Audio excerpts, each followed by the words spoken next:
नमस्कार, आप देख रहे हैं व्यू न्यूज पावर्ड बाय विनय उजाला। आइए नजर डालते हैं 6 जून 2026 की प्रमुख खबरों पर। यूएन में पाकिस्तान ने फिर आलापा कश्मीर का राग, भारत ने लगाई कड़ी फटकार। कूटनीति से ही समाधान संभव, यूएन से सम्मानित मेजर अभिलाषा का शांति संदेश। लेबनान के पुनर्निर्माण की बताई जरूरत।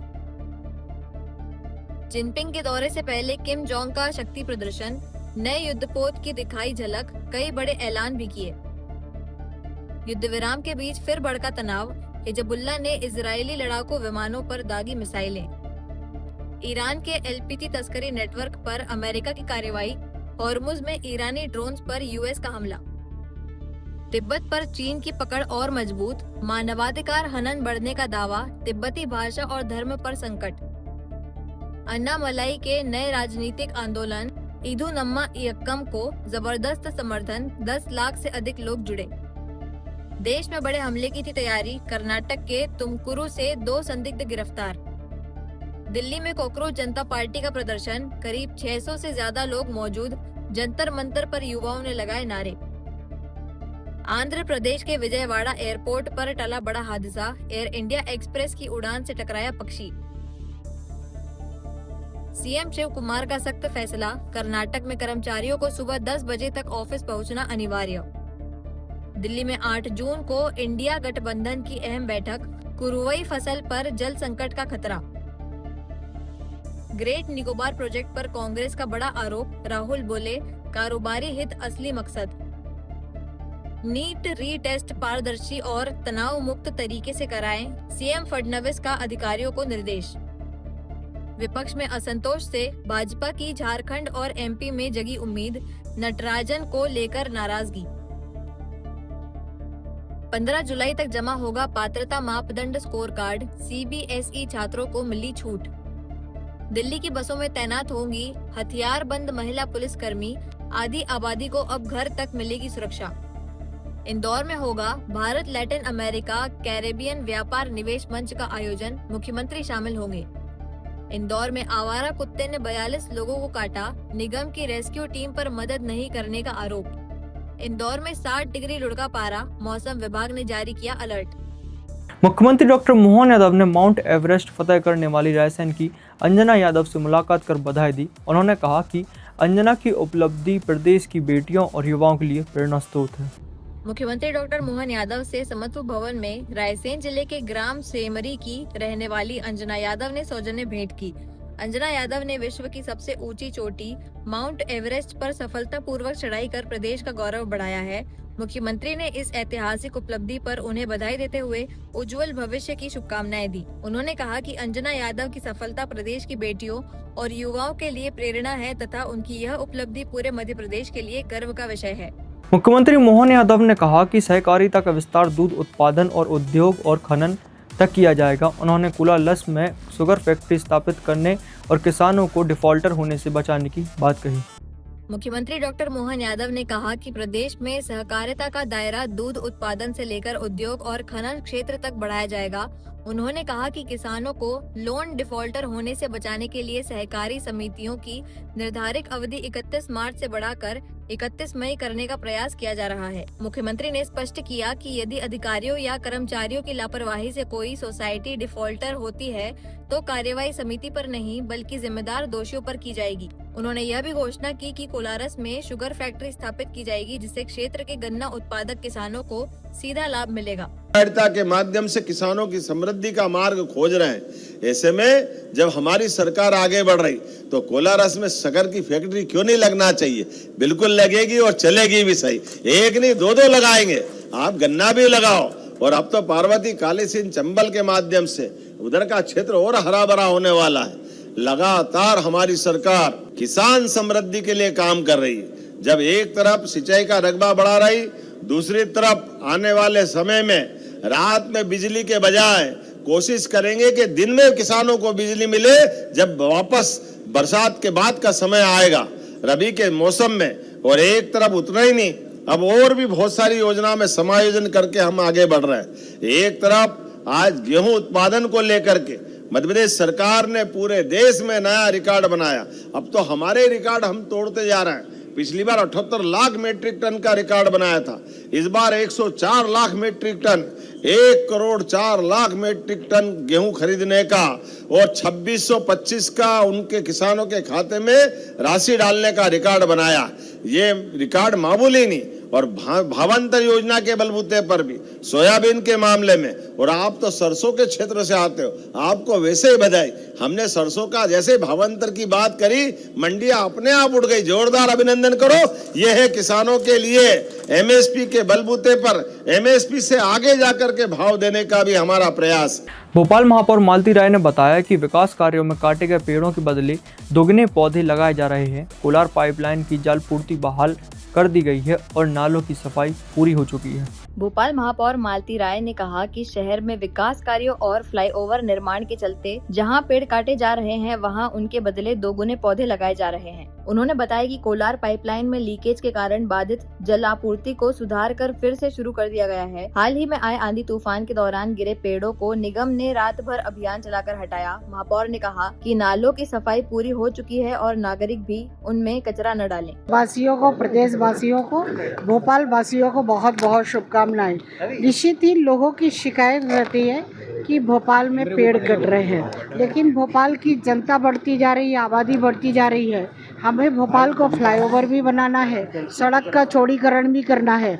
तो मेरा आग्रह यह है कि जहां पर ऐसे विकास कार्यों में यदि पेड़ आ भी रहे हैं बीच में, तो शासन प्रशासन के माध्यम से उन पेड़ों की पूर्ति कहीं दूसरे स्थानों पर लगाकर की जाएगी।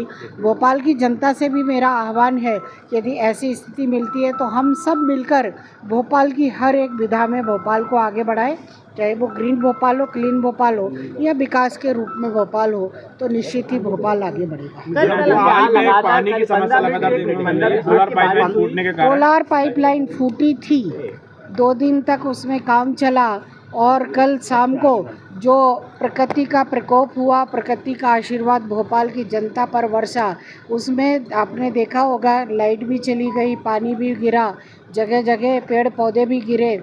मगर भोपाल के नगर निगम के कर्मचारियों को बधाई देना चाहती हूँ कि उन्होंने रात तक, देर रात तक पूरे भोपाल के मेन रोडों को, जहाँ पेड़ों के गिरने के कारण 2-2 दिन तक आवागमन में कहीं ना कहीं परेशानी होती थी, भोपाल के नगर निगम के कर्मचारियों ने रात को 2 बजे तक मेन रोडों को क्लियर किया।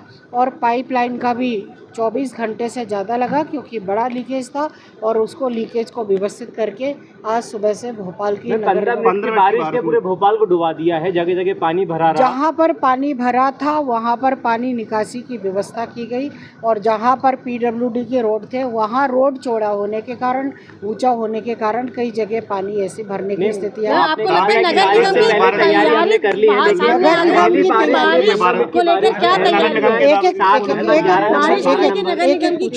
नगर निगम की तैयारी ये है, बात सुन लीजिए, नगर निगम की तैयारी ये है, जो नाले हैं वो नालों में पानी ओवरफ्लो नहीं हुआ। सड़कों पर यदि कहीं पानी निकलने का साधन ही नहीं है तो वहाँ पर पानी भरा, लेकिन कुछ देर बाद निकल गया। बस्तियों के अंदर कहीं भी पानी नहीं भरा। ओवरफ्लो जो हुआ है वो आप सब भी जानते हैं कि जहाँ पर ढलान है वहाँ और थोड़ी देर को पानी भरा रहा, थोड़ी देर बाद निकल गया। नाले भी कई जगह ऐसे नाले जहाँ पर भी है ओवरफ्लो गए। आप बारिश को देखकर नाला साफ नगर निगम ने 1 अप्रैल के बाद किया। यदि नाले को साफ होने के बाद यदि कचरा आया तो भोपाल की जनता को भी सहयोग करना चाहिए कि नाला यदि एक बार साफ हो गया तो हम नाले में कचरा नहीं डालें, तभी तो हम सब मिलकर भोपाल को आगे बढ़ाएंगे। केवल नगर निगम, शासन प्रशासन और जनप्रतिनिधि एक व्यक्ति की जिम्मेदारी नहीं होती है, जिम्मेदारी उस क्षेत्र में रहने वाले रहवासियों की भी होती है। सब मिलकर यदि सहयोग करेंगे तो सारी व्यवस्था बनेंगी। और आज सुबह 8 बजे से कोलार की जो पाइपलाइन थी वहां से पानी की सप्लाई बराबर चालू हो गई। कर्मचारी जो है वो कर्मचारी मॉनिटरिंग नहीं कर रहे हैं, क्या उनको भी थोड़ा? कर्मचारी जहां पर जिम्मेदारी उनको मिल रही है वो मॉनिटरिंग कर रहे हैं, काम कर रहे हैं। यदि कहीं ऐसी स्थिति आती है कि काम ना करने पर अधिकारी कर्मचारी ने बता दिया कि यहाँ पर काम हो गया है तो उस पर गलत जानकारी देने पर कार्रवाई भी होगी। इंदौर के साबिर रोड क्षेत्र में एक स्ट्रीट डॉग ने करीब 10 घंटे तक दहशत फैलाकर 42 लोगों को घायल किया। 16 लोगों को अस्पताल भर्ती कराया गया, जबकि कुत्ते की तलाश जारी है। इंदौर के सावे रोड स्थित अरविंदो अस्पताल और आसपास के क्षेत्र में एक स्ट्रीट डॉग ने करीब 10 घंटे तक दहशत फैलाई। आवारा कुत्ते ने राह चलते लोगों पर हमला कर 42 लोगों को घायल कर दिया, जिनमें 16 को अस्पताल में भर्ती कराया गया। पूरी घटना सीसीटीवी कैमरों में कैद हुई है। सूचना मिलने के बाद नगर निगम और स्वास्थ्य विभाग की टीमें सक्रिय हुई, लेकिन कुत्ता अभी तक पकड़ में नहीं आया है। घायलों का इलाज जारी है और लोगों से सतर्क रहने की अपील की गई है। जी नमस्कार, मैं डॉक्टर आर के पटेल हुकुमचंद अस्पताल से। जी मुझे मीडिया और समाचार माध्यम से जानकारी प्राप्त हुई है कि अरबिंदो जो साबिर रोड पर मेडिकल कॉलेज है, वहाँ पर एक कुत्ते ने लगभग 30 से ज़्यादा लोगों को काटा और उसमें से कुछ लोग भर्ती भी हैं। हमारे पास कल ऐसी कोई जानकारी नहीं थी, लेकिन आज 1-2 ही मरीज़ ऐसे आए हैं जो वैक्सीनेशन करवाने आए हैं, लेकिन अधिकतर जो मरीज़ हैं वो अरबिंदो मेडिकल कॉलेज में ही भर्ती हैं और वहीं अपना चिकित्सीय सलाह ले रहे हैं। सर क्या लगता है एकदम से कुत्ता इतना आक्रामक कैसे हो गया, क्या इसकी सिम्टम्स हो गए? जी पहले भी बहुत बार डिस्कस किया गया है कि जो गर्मी के दिनों में तपन बढ़ती है और साथ में जो एनिमल है या डॉग है या कैट है तो उनको खाने की समस्या रहती है, भोजन पर्याप्त मात्रा में नहीं मिलता, कभी कभी उनको पानी भी नहीं मिलता है और तपन के कारण उनका जो बिहेवियर एकदम बदल जाता है, जिसके कारण कभी कभी दूषित खाना भी ले लेते हैं, जिससे आपस में डॉग भिड़ जाते हैं और किसी डॉग में अगर रेबिस का वायरस है तो संबंधित दूसरे डॉग में भी रेबिस का वायरस चला जाता है और रेबिस का वायरस जब हावी हो जाता है किसी डॉग में तो उसका जो ब्रेन है या दिमाग है कहीं ना कहीं वो डिस्टर्ब होता है और उसके बिहेवियर में वो चीज़ें दिखाई देती हैं और वो आसपास के जितने भी लोग हैं या और अन्य जानवर हैं उनको भी काट सकता है। इंदौर पुलिस ने जोमेटो डिलीवरी बॉय से मोबाइल लूट मामले का खुलासा करते हुए गणेश और निखिल को गिरफ्तार किया है। आरोपी से लूटा गया मोबाइल बरामद हुआ है और पूछताछ जारी है। इंदौर के राजेंद्र नगर थाना क्षेत्र में जोमेटो डिलीवरी बॉय से मोबाइल लूट की वारदात का पुलिस ने खुलासा कर दिया है। घटना के बाद पुलिस ने मामला दर्ज कर आरोपियों की तलाश शुरू की थी। जांच के दौरान गणेश और निखिल नामक 2 आरोपियों को गिरफ्तार किया गया। पुलिस ने उनके कब्जे से लूटा गया मोबाइल भी बरामद कर लिया है। थाना प्रभारी के मुताबिक दोनों आरोपियों के खिलाफ पहले से भी आपराधिक मामले दर्ज हैं। फिलहाल पुलिस आरोपियों से पूछताछ कर अन्य वारदातों के संबंध में जानकारी जुटा रही है। कल रात्रि 11:30 बजे की बात है। भीम नगर में एक Zomato delivery boy parcel deliver करने के लिए आया था, जहां पर वो मोबाइल से बात कर रहा था। इतने में 2 लड़के आए, उन्होंने एक झपट मारी कर एक मोबाइल छीन लिया था, जिसके फरियादी की सूचना पर थाने पर अपराध पंजीबद्ध कर विवेचना मिली है। विवेचना के दौरान मुखबिर सूचना पर 2 आरोपियों को पकड़ा है, जिनके कब्जे से मोबाइल बरामद हुआ है। दोनों आरोपियों को गिरफ्तार कर आगे की वैधानिक कार्रवाई की जा रही है। कौन है आरोपी, क्या नाम है? एक का नाम गणेश नाड़े है और दूसरे का नाम निखिल गौतम। सर क्या कारण था इनको? अभी उनसे पूछताछ कर रहे हैं। सर इनका कोई पुराने रिकॉर्ड नहीं? हाँ, दोनों के एक आपराधिक रिकॉर्ड है मारपीट के। ऐसी खास खबरों के लिए बने रहिए हमारे साथ व्यू न्यूज़ पर, पावर्ड बाय विनय उजाला।